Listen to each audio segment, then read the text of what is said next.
la predicación no se pudo grabar de manera correcta, de hecho es que no se grabó. Entonces, pues voy a grabarme en audio para los que no pudieron asistir, por lo menos que dispongáis del sermón. El- la predicación, la reflexión está basada en el texto de Lucas 20, versículos 27 al 38, que siempre me gusta recomendar que se tenga presente para poderlo ir siguiendo. Este texto del Evangelio de hoy nos muestra un pasaje de conflicto. Unos saduceos, que como tales no creían en la resurrección de los muertos, se presentan ante Jesús para vacilarle un poco. Vacilarle. Eso es lo que hacen. Quieren liarle en una trampa para ridiculizar la creencia en la resurrección. A este tipo de ridiculizaciones, hoy en día, sobre todo cuando se hacen por internet, se las llama troleo. No sé si habéis oído la palabra trolear, pero podemos ver que el troleo no es un fenómeno nuevo y que al propio Jesús pues le trolearon. Pero Jesús ve esta supuesta encerrona burlesca y muy ingeniosa por parte de los oponentes como una oportunidad para llevarnos a la esperanza. Y a mí, como lector del pasaje, me lleva a la esperanza. Si antes he dicho que es un pasaje de conflicto, ahora digo que principalmente es un pasaje de esperanza, que también lleva implícitas otras cuestiones. Los saduceos, que solo se regían por los 5 libros de la Torá, de lo que nosotros llamamos Pentateuco, que son Génesis, Éxodo, Levítico, Números, Deuteronomio, pues según estos 5 libros, por los que ellos, como digo, se regían, ahí no encontraban nada que pudiese sostener la doctrina de la resurrección. Por eso no creían en ella. Entonces, seguros de sí mismos, se acercan para juguetear un poco con Jesús, con esos troleos, esos vaciles y tal. Y esto pues es una actitud humana que probablemente pues nosotros hayamos caído también en eso, ¿no? A alguien que nos ha caído mal, hemos procurado dejarle en vergüenza diciéndole alguna cosa, ¿no? Pues algo parecido. Entonces, a estos saduceos se le ocurre utilizar los preceptos sobre lo que se llamaba el levirato. ¿Y eso qué es? Pues el levirato es una ley que aparece en Deuteronomio 25, del 5 al 10, donde determina que si un hombre se moría y dejaba a su mujer viuda sin hijos, unos hijos que luego pudieron mantenerla, entonces un hermano del difunto tenía que casarse con su cuñada viuda y darle un hijo. Por cierto, este primer hijo no se consideraría un hijo del padre biológico, sino como hijo de su difunto hermano para mantener ese legado y descendencia. Sabéis que los judíos tienen esa costumbre de que al nombre del hijo se le añade el nombre del padre.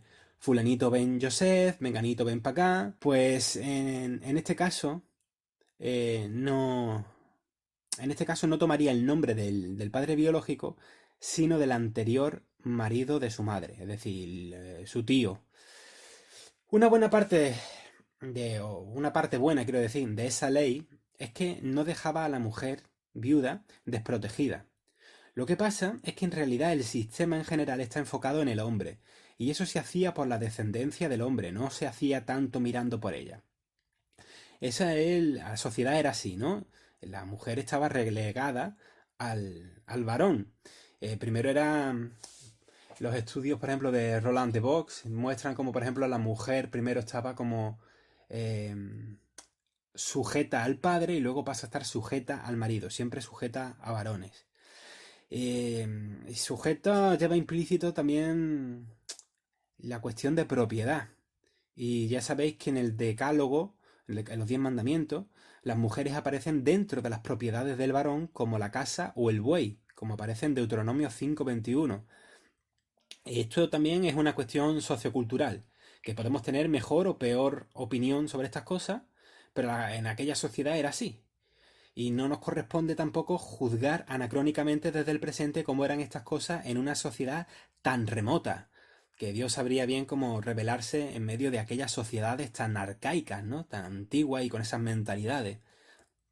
A nosotros que como cristianos, desde textos como Gálatas 3:28 o desde la actitud misma que Jesús tuvo con las mujeres, que le hemos visto muchas veces, nos resulta muy raro que previamente en el pueblo de Dios, pues la mujer tuviese una condición como de propiedad del varón. Esto es una cosa, una realidad que a nosotros la verdad es que nos choca, como en el pueblo de Dios otros seres humanos, en este caso la mujer, pudiera ser considerada propiedad de. Es que nos resulta rarísimo.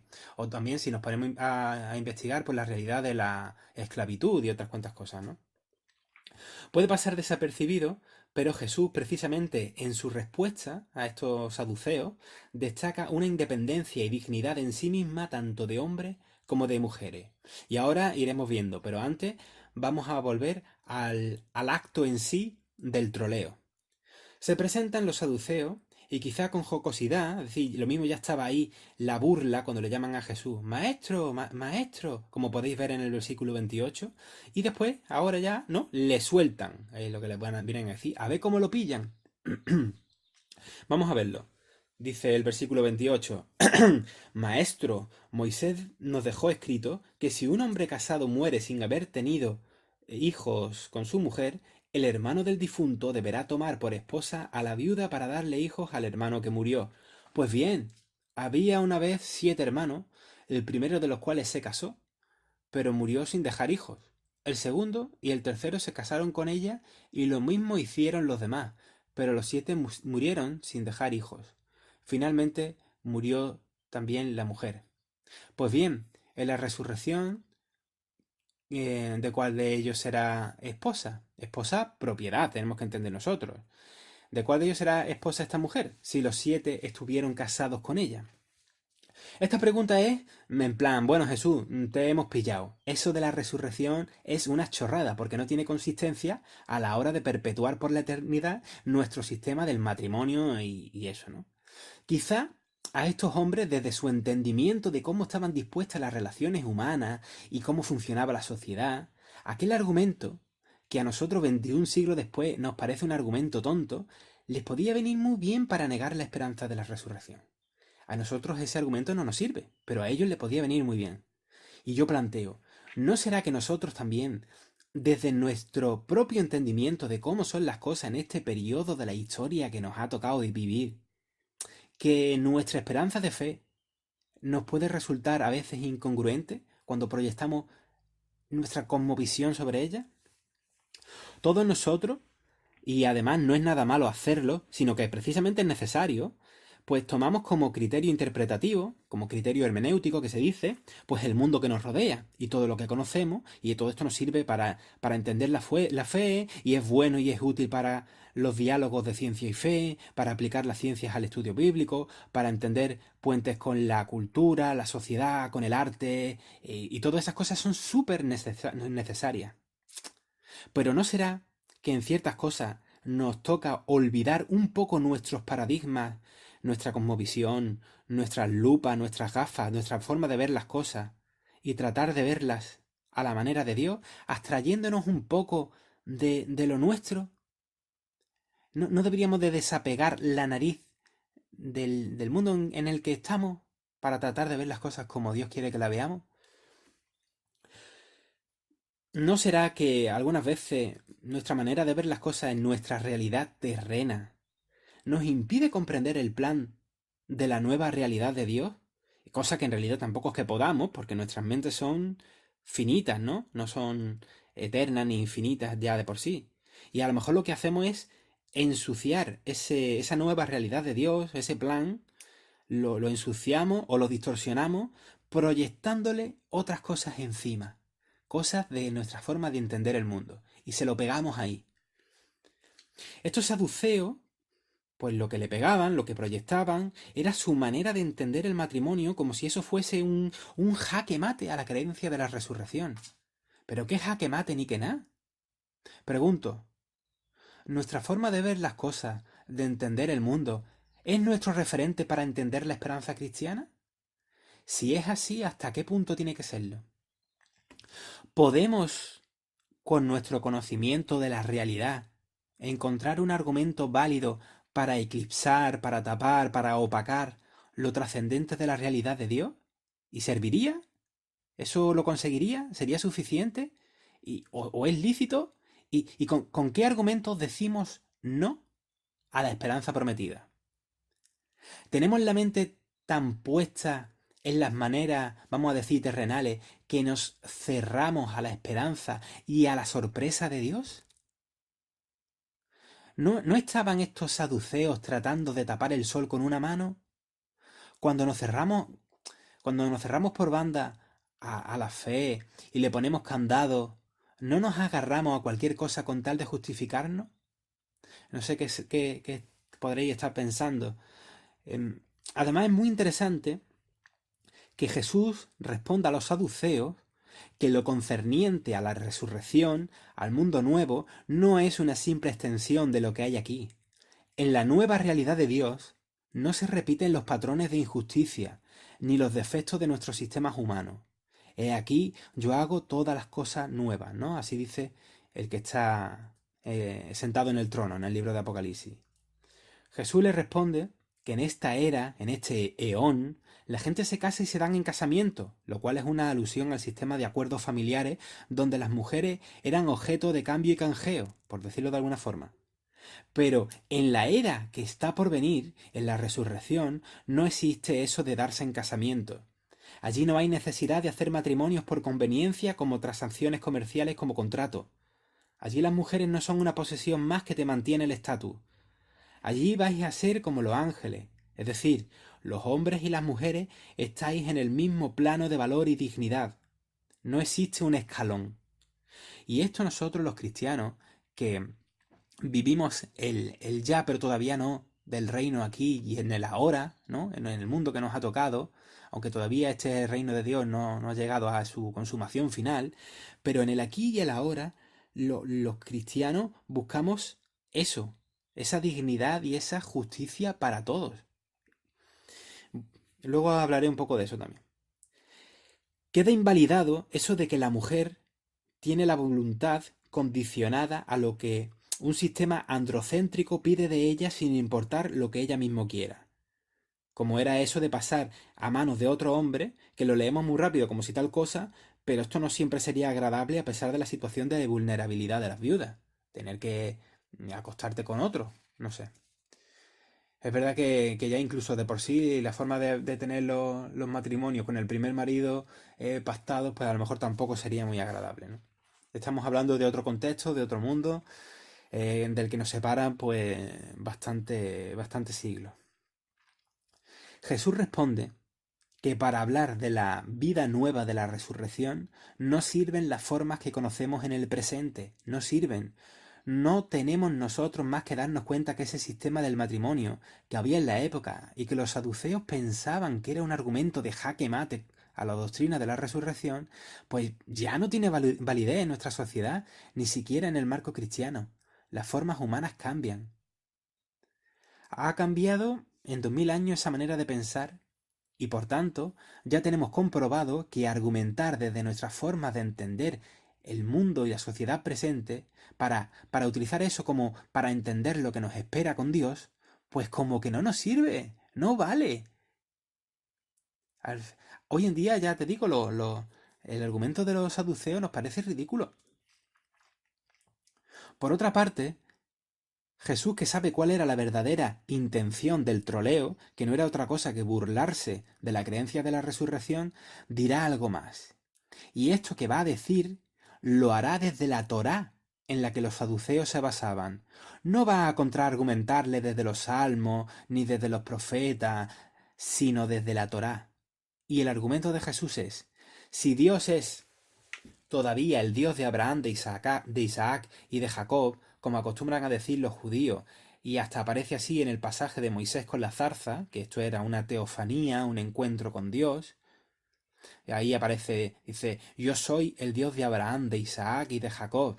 No que lo fuese, lo haya sido, sino que lo soy. Yo soy el Dios de Abraham, de Isaac y de Jacob. Entonces Dios, el que nos ha creado por amor, y el amor de Dios tiene pretensiones de infinitud y por tanto no es caduco, sigue amando y sigue siendo el Dios de estos hombres por los quienes hizo proeza, La muerte no nos puede separar del amor del Señor, como dice Pablo en Romanos 8.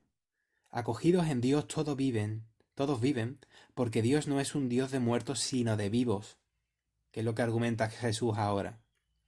Nuestro libertador, el libertador del Éxodo, también es el libertador de la muerte, el vencedor a la muerte.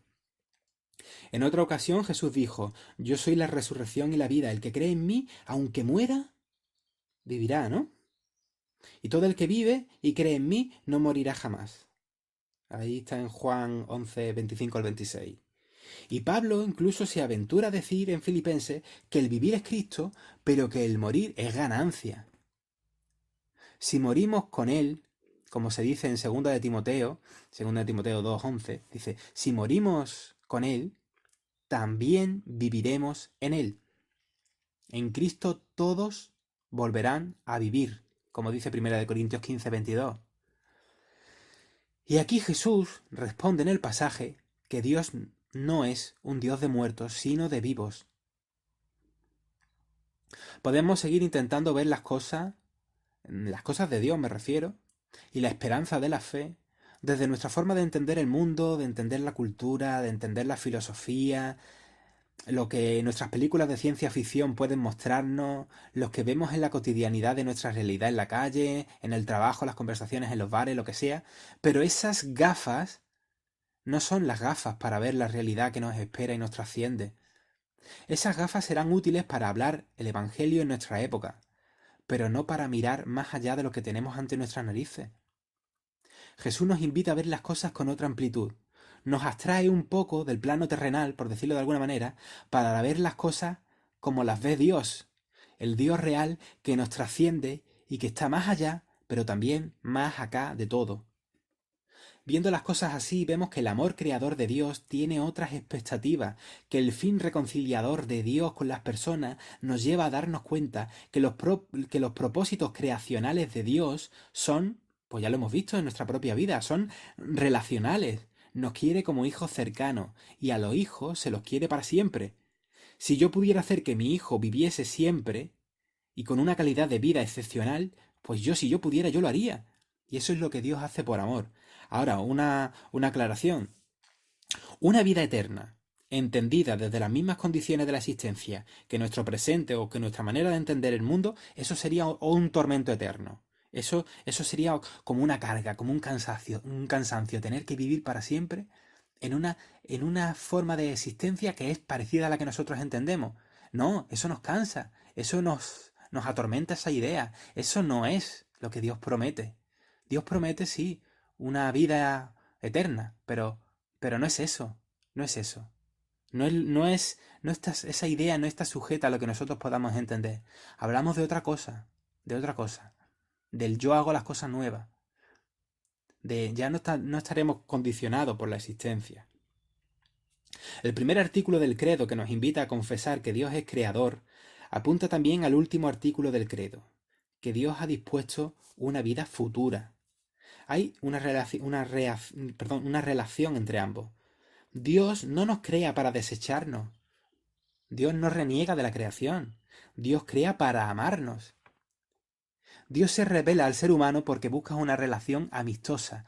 Y más que eso todavía, y lo tenemos en la Escritura, no solamente amistosa, sino familiar, íntima, y siempre desde el amor, un amor que promete perennidad.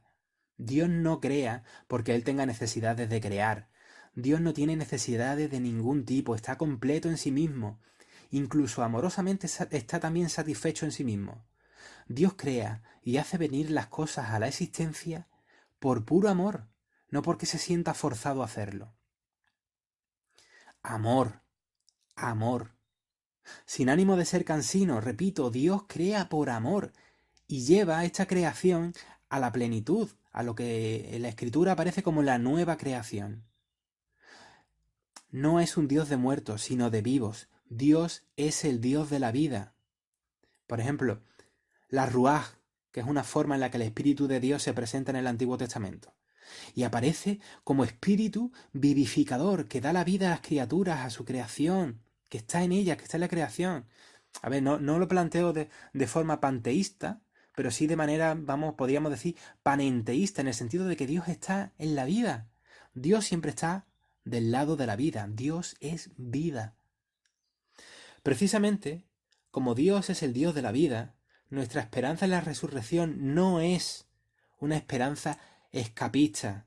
Cuidémonos mucho de caer en esperanzas religiosas escapistas, como esas formas de religión que hace que sus fieles, sus feligreses, no tengan interés en lo que ocurre en el mundo y viven descomprometidos con la realidad, con el sufrimiento, el dolor, la injusticia, como que les da igual, como que, bueno, yo no soy ciudadano de este mundo. No, cuidadito, cuidadito con lo que estás diciendo. Nosotros anticipamos aquí y ahora la nueva creación del mundo de justicia y libertad porque confiamos en la fidelidad de Dios, porque entendemos, porque creemos en el Dios de la vida. Y por eso, aquí y ahora decimos no a lo que hace daño, a lo que está en contra de la vida, a lo que está en contra de la justicia, de la paz, de la libertad, de Dios. Por eso, lo que vemos en nuestra sociedad o en nuestra cultura debe ser confrontado desde el proyecto de vida que tiene Dios. Luego, si queréis, podemos ver en el versículo 39, en el versículo 39, vemos que hay unos escribas que están viendo el debate y parece que aplauden a Jesús. ¡Bien! Y se alegran por la derrota de sus enemigos saduceos. Los escribas y los saduceos tenían teologías distintas en este aspecto. Y se alegran de que Jesús venza a los saduceos. Pero no sabemos si estos escribas aceptaron el desafío que planteó Jesús, que reacciona en contra de muchas de las ideas que tenían sobre el reinado de Dios. Ellos veían ese futuro imaginado como un presente donde su fuerza como pueblo estaba encima del resto de las naciones, desde una idea de poder más o menos bélico-político. Jesús plantea que debemos estar abiertos a otra cosa, a algo nuevo, que será diferente a lo que podemos imaginar.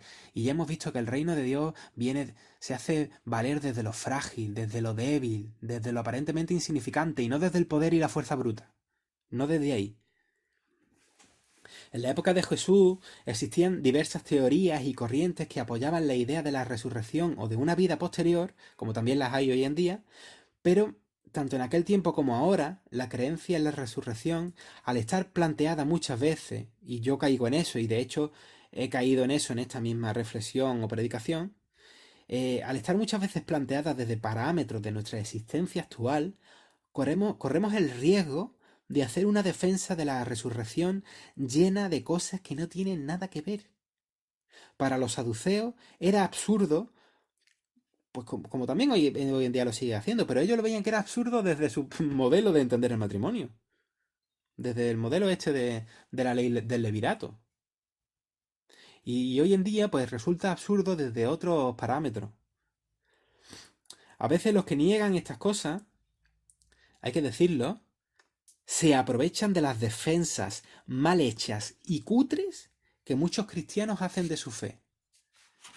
Y esto se ve también en las redes sociales, se ve cada día, la verdad. Gente muy, muy bien intencionada, pero esto es lo que se llama una irrisio infidelium, que parece un conjuro de magia, pero no es irrisio infidelium. Es decir, cristianos que argumentan sus convicciones diciendo cosas que sin darse cuenta caen en el ridículo y luego es objeto de burla. En vez de convencer, hacen el ridículo. Los saduceos querían que Jesús cayese en una irrisio infidelium cuando buscaban a Jesús para trolearle. Querían que Jesús diese un argumento lo suficientemente cutre para poder cachondearse de él. Pero Jesús les reprocha que no entienden de lo que hablan y les responde desde las Escrituras: Dios es un Dios de vivos. Aunque llegue la hora en que nos toque morir, el Dios de los vivos nos llevará a su presencia. La muerte está vencida. Por los que ya se fueren, tengamos certeza de su nueva vida y esperanza de un reencuentro futuro. La muerte es incapaz de separarnos del amor del Señor. Dios es un Dios de vivos.